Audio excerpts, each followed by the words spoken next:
Encyclopedia Britannica Educational Corporation presents A Study of Human Life. Bionics, man or machine?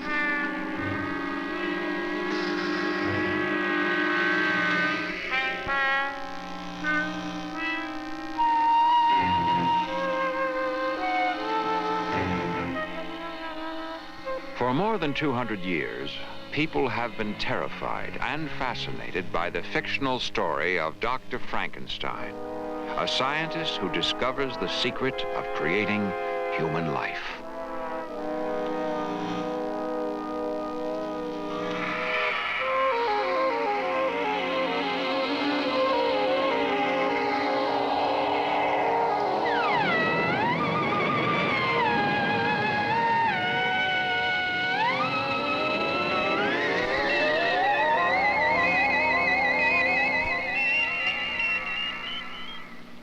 To build a Superman, to recreate life, that's been one of the most durable dreams of mankind, a recurring theme of science fiction of yesterday and today. I'm Richard Anderson. You may know me from the $6 Million Man or the Bionic Woman. Of course, no one believes all the fantastic exploits seen on TV, but science fiction has a way of becoming fact. And that's what's happening right now in the real world of science. Join me as we explore a part of that world, the fascinating world of robots and bionics.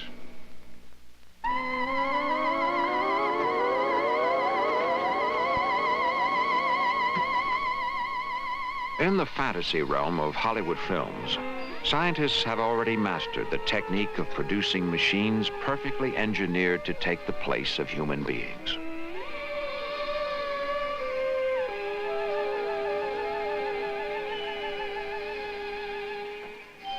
No clumsy mechanical contraptions these, but a new breed of electronic marvels, equal to or superior to ourselves in almost every respect.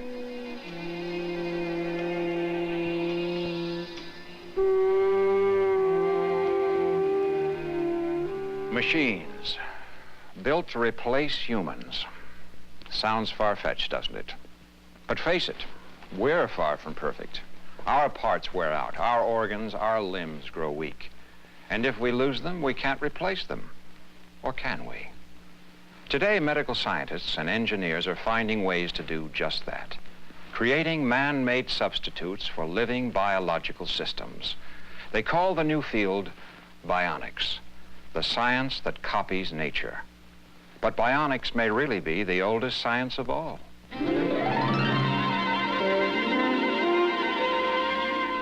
The art of flight has always intrigued man, and now we too have learned to fly, borrowing from the birds the principles of aircraft design.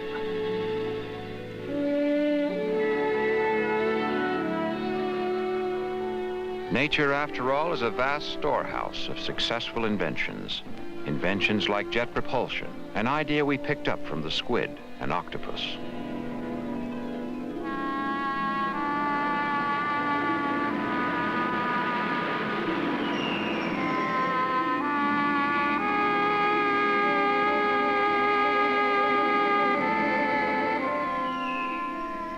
Bats, too, have yielded their secrets to science, and their time-tested echolocation system has inspired our modern-day radar.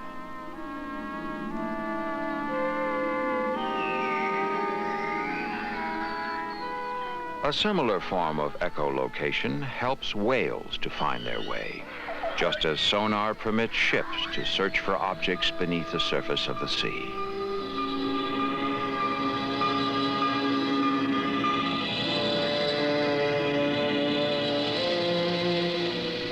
So, too, the Rattler has given us the idea behind the heat-seeking missile, aiding the rocket to home in on its target as the reptile homes in on its prey.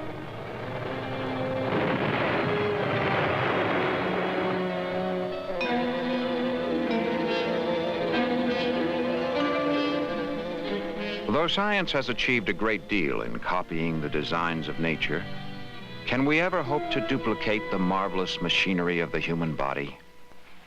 Probably the earliest results of such efforts were the first artificial arms and legs. To give you an idea of what was available in the past, I can first show you an artificial hand from about 1866.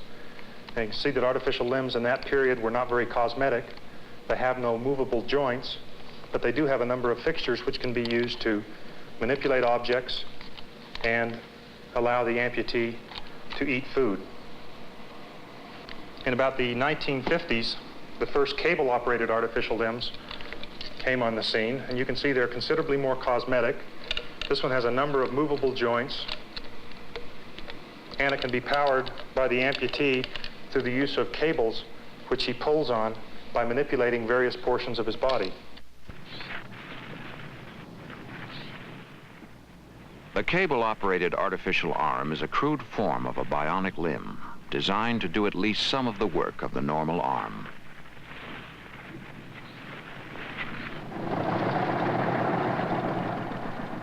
The last few years, however, have seen dramatic improvements in artificial limb technology. Now here you can see a version of the Utah artificial arm. The advantages of this particular arm are that it's very free swinging, it's very lightweight, it's fast in operation, it's also very quiet. To control the artificial limb, we use a small electronic preamplifier which can detect the electrical signals generated by muscle when it contracts. Here you can see two electrodes, and if I place those electrodes over a muscle, when I flex the muscle, the rate of clicks goes up. When I relax, the rate of clicks go down. The rate of clicks roughly corresponds with the tension generated within the muscle. Test number 5, 4-second tracking intervals. Let's go. The device Dr. Jacobson has demonstrated is seen here in actual operation, transmitting electrical signals from the muscles in the shoulder of an amputee, and then using these signals to control the movements of a motor-driven artificial arm. Let's see if we can give you a little more. The unit, developed by a team of scientists and engineers at the University of Utah, permits the wearer to move his elbow, wrist, and hand as he would his own arm on direct command from his brain. Just a hair. How's that, any better? Yeah, a lot better. Still takes off, not bad. The real-life bionic man may seem a world away from the science fiction version, but progress has been dramatic all the same. Already, medical engineers have devised ways to replace our bones, our joints, and our tendons with replicas fashioned from plastic and steel. And as for our circulatory system, it's now common to substitute synthetic replacements for damaged arteries and valves. But what of our major organs? Can they too be replaced? In order for the food we eat to be utilized by our bodies, our kidneys must function properly, filtering wastes from the blood.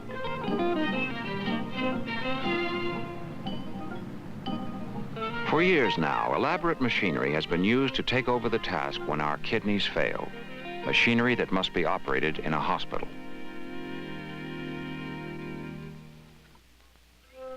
Now a new compact version of the old machine has been developed by Dr. Willem Kalf and his colleagues at the University of Utah. A device that works much as the real kidney does, pumping blood from the body, cleaning it, and then returning it to circulation.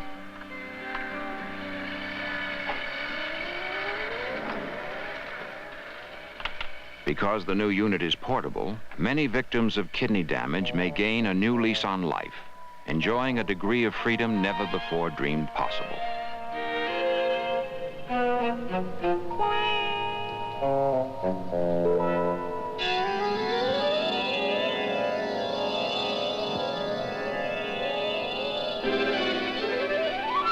Exercise is essential for keeping our bodies in shape, maintaining not only our muscles, but our internal organs as well.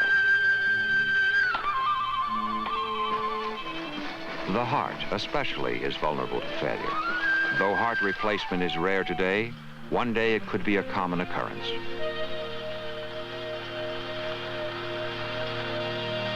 There are currently two ways to replace the totally failed human heart. One is the use of transplants. There is not a sufficient availability of healthy hearts for transplantation. And secondly, the body tends to reject this transplanted tissue. The solution to the problem may lie in a device like this, an artificial heart made from materials the body will accept as though part of itself. This artificial heart consists of a polyurethane housing and an aluminum base with 2 air drive lines to individually pump the right and the left side. Though one of these units has already succeeded in keeping a calf alive for several months, scientists believe it may be many years before the first bionic heart is implanted in a human patient. Eventually, it is hoped, as a result of units like this, many men and women who now suffer from heart disease will be freed to live healthy, productive lives. The last decades have seen dramatic progress in creating replacement parts for man. Work is now underway on an artificial kidney which can be worn inside the body, as well as an artificial pancreas, an artificial lung, and an artificial heart.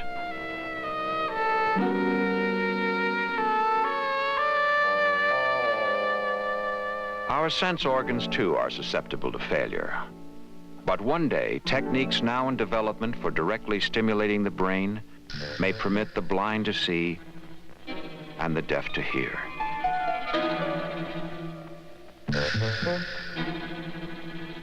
Yet what of the human brain? Can this, the most complex of all nature's creations, be duplicated by science?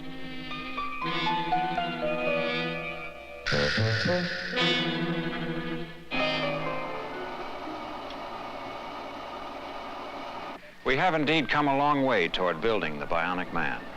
But the final frontier of bionics has only begun to be explored. When scientists duplicate, however crudely, the human brain, they do more than replace a mere body part. They create something new, a robot, synthetic from the ground up.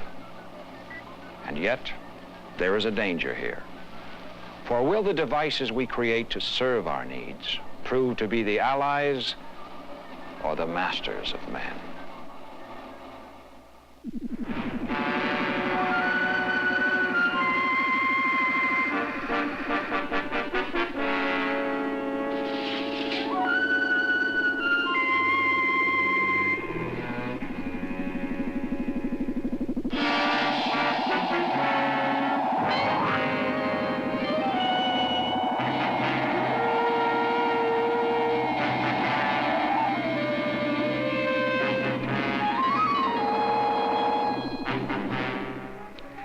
Robots.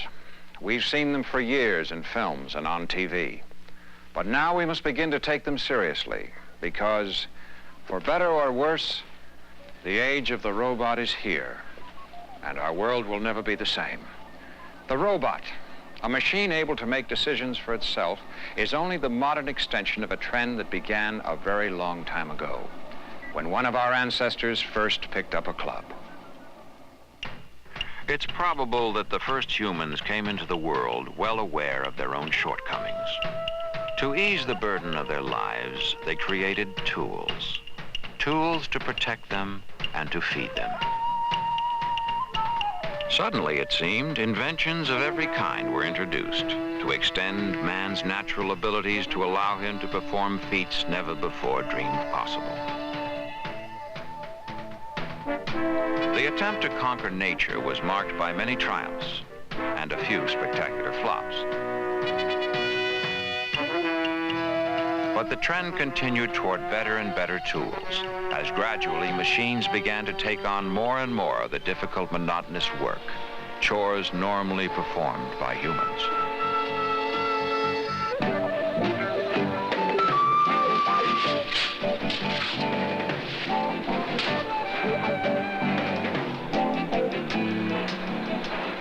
The logical conclusion of this line of development,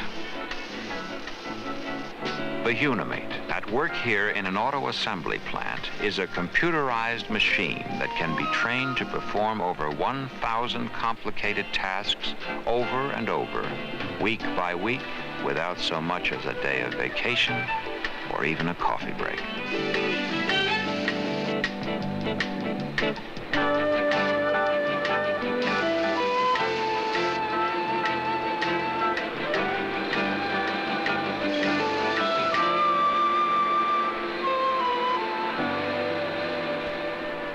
In the factory, the unimate is assigned the toughest chores where conditions could imperil human workers.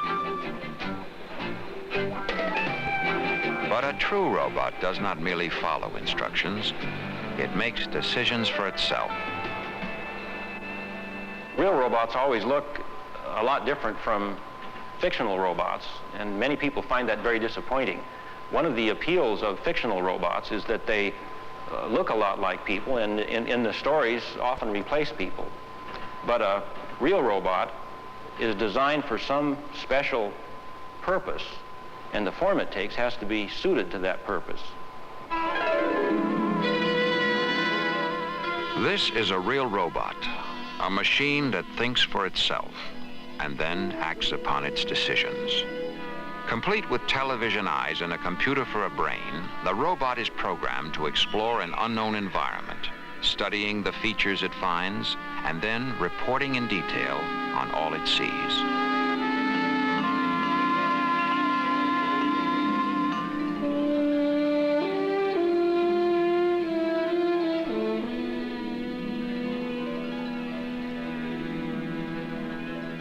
A creation of Caltech's Jet Propulsion Laboratory, the experimental robot bears little resemblance to the creations of science fiction, but its accomplishments are all the more remarkable because they are real.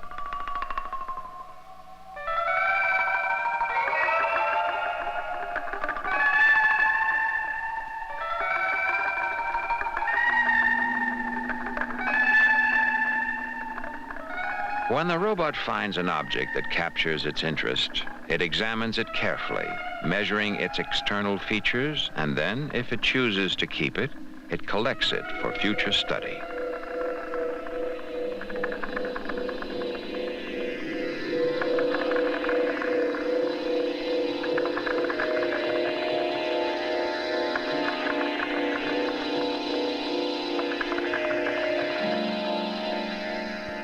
Though the device is still in the early stages of development, scientists have ambitious plans for its use. One use of robots that I'm very interested in is the exploration of the planets. For a long time, it will be too expensive and too dangerous to send people to Mars or any other planets. First, we want to send machines like robots, so that we can learn as much about those planets as we can.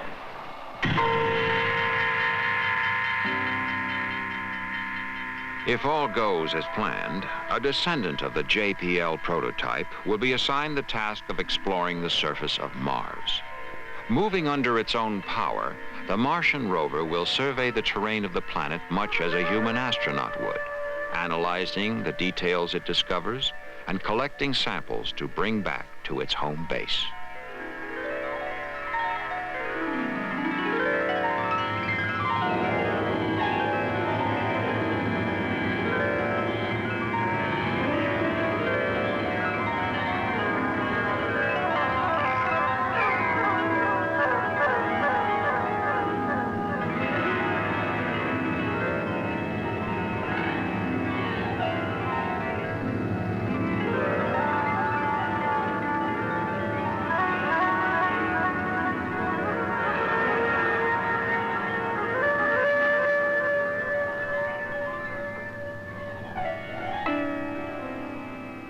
At the moment the ultimate in robot design, the Martian rover is a far cry from the automatons that fascinated our ancestors only a few short generations ago. Mechanical puppets without benefit of brains, automatons serve no useful purpose other than to amuse and to entertain.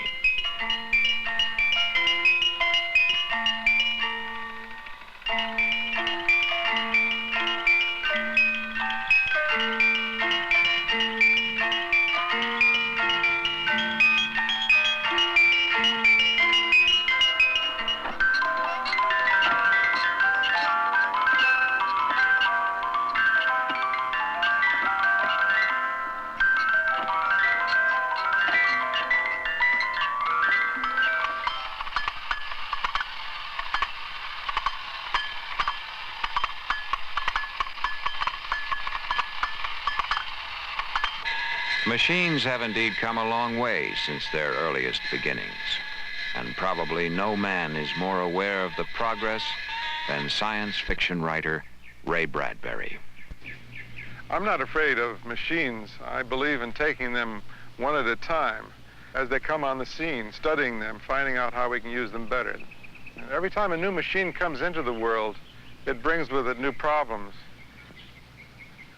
We're tempted in this day and age to run into the nearest factory and beat up on machines, just as they did at the end of the Industrial Revolution. I guess we're afraid that robots may take over and function for us. I think we should look upon this as a challenge. We have to learn how machines function and then use them with imagination. We are past considering whether machines are good or bad in themselves. Clearly, the man with the artificial kidney benefits from machines.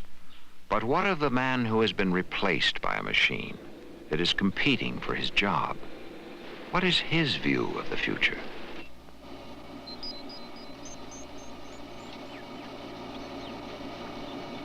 Some say machines will be our salvation, that they will make our lives easier, safer, more efficient.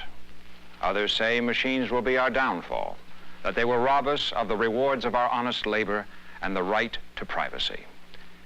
If we are to enhance the quality of our lives as we enter this new age, we must learn to use machines wisely. It is a decision no machine can make for us. The choice is ours alone.